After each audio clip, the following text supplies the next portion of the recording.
Here's a rap song blending that urban Dubai city vibe with Bhojpuri heart. Yeah, Dubai city Bhojpuri style. सुन हमार कहानी आज दुनिया के धुन पर देसी जुनून और ग्लोबल शाइन चली स्टार्ट करा।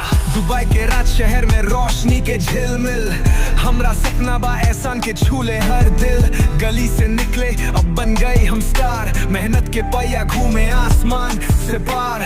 भोजपुरी बीट पे तेरा अकेला दिल से निकले लफ्ज, स्वैग बा देसी ग्लोबल टच ये बा हमार रक्स। काम के नाम पर जले आग हमार, दुबई सिटी के स्टाइल करे सब पर इज्जत के वार। दुबई सिटी रैप के राज, भोजपुरी दिल सबके साथ आगे बढ़े हम ना रोक सके कोई, सपना पूरा करब चलते रहे रोई।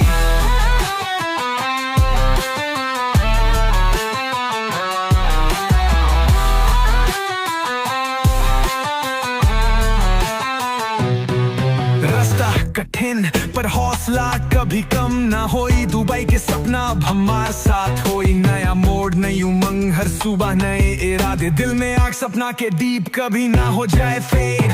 गलियां के हीरो से ग्लोबल स्टेज पर आए, कदम पे मेहनत हर मुश्किल से लड़ जाए। देसी स्वैग अर्बन फील मिक्स हो गैल बा स्टाइल, दुबई सिटी के नाम अब छा गैल बा मिले मिले। छोड़ दा डर उड़ान भर आज, मेहनत के आसमान छूले हर पल के साथ। तकदीर लिखत पेन से सच हो जाए, भोजपुरी रैप से दुनिया में चर्चा लग जाए।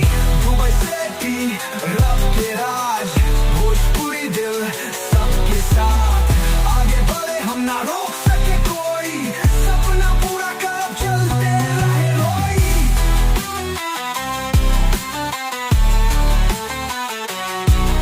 अबे सुन आज से नया चैप्टर शुरू, दुबई के चमक भोजपुरी दिल के धू। दुनिया के सब स्टेज पर हमारा नाम चमकाई, दुबई सिटी के स्टाइल में सपना सारे पूरे कर जाए।